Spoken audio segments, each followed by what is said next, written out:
Peut-on vraiment voir un atome? La question paraît simple, presque naïve, et pourtant elle soulève des notions complexes sur la manière dont nous percevons le monde. Voir, dans son sens le plus courant, c'est capter la lumière réfléchie par un objet à l'aide de nos yeux ou d'un capteur. Nos yeux, tout comme les microscopes optiques, utilisent des photons, des particules de lumière, pour former une image. Mais voilà le problème. La lumière visible a une longueur d'onde trop grande pour nous permettre de voir quelque chose d'aussi petit qu'un atome. Un atome mesure environ 0,1 nanomètre, alors que les longueurs d'onde de la lumière visible varient entre 400 et 700 nanomètres. Autrement dit, essayer de voir un atome avec un microscope optique, c'est comme tenter de saisir un grain de sable avec une pince à sucre. C'est tout simplement trop gros pour faire le travail. Alors, si on ne peut pas voir les atomes avec la lumière visible, est-ce qu'on a trouvé un autre moyen? Oui, et c'est là que la science devient fascinante. Au lieu de photons, certains microscopes utilisent des électrons. Les électrons, eux, ont une longueur d'onde beaucoup plus petite, ce qui leur permet de sonder des structures bien plus fines. C'est le principe du microscope électronique. Mais le vrai tournant, c'est l'invention du microscope à effet tunnel, ou STM, dans les années 1080. Le STM ne fonctionne pas comme un appareil photo miniature.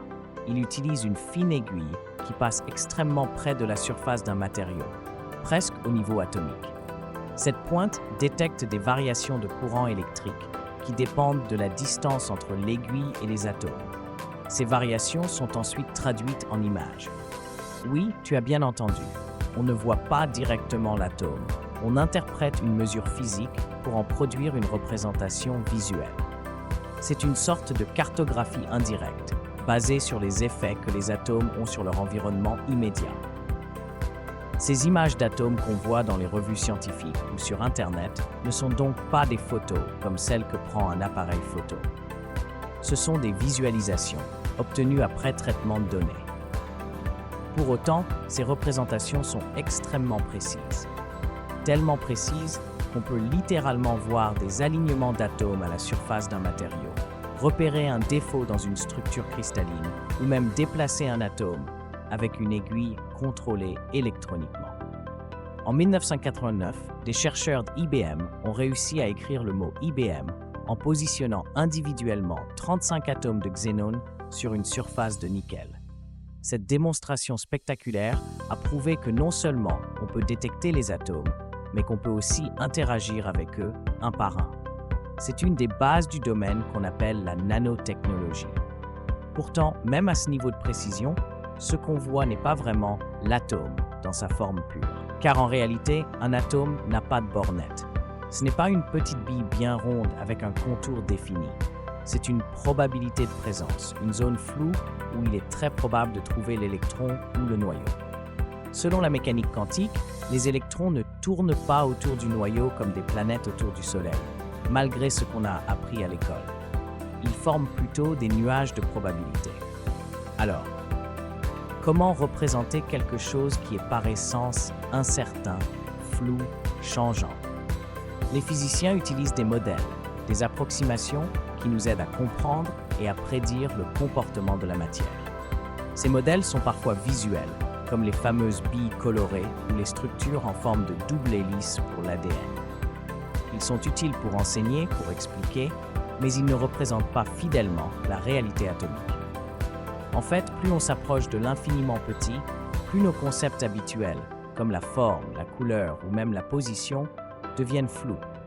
Ce qu'on voit n'est pas l'objet lui-même, mais les effets qu'il produit sur le monde autour de lui. Alors, peut-on voir un atome? D'un point de vue technique, on peut détecter, mesurer, cartographier, représenter, mais pas voir au sens classique.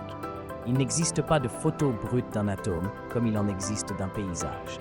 Et pourtant, grâce à la technologie et à la science, on peut aujourd'hui explorer ce monde invisible avec une précision vertigineuse. On peut visualiser les structures atomiques, observer des réactions chimiques à l'échelle nanométrique et même construire des machines composées de quelques atomes. Ce que la science a accompli, c'est une extension de nos sens, bien au-delà de ce que nos yeux peuvent percevoir. Voir un atome, ce n'est pas poser son regard sur une bille minuscule. C'est traduire l'invisible en données compréhensibles, rendre visible ce qui ne l'est pas naturellement. Et cette frontière entre voir et comprendre est peut-être encore plus fascinante que la vision elle-même. Finalement, dans le monde quantique, la notion de voir perd son sens classique. Ce qui compte, ce n'est pas l'image, mais l'information. Et à ce jeu-là, la science moderne a réussi ce pari incroyable, rendre perceptible ce qui semblait inaccessible et nous ouvrir une fenêtre sur la structure intime de la matière.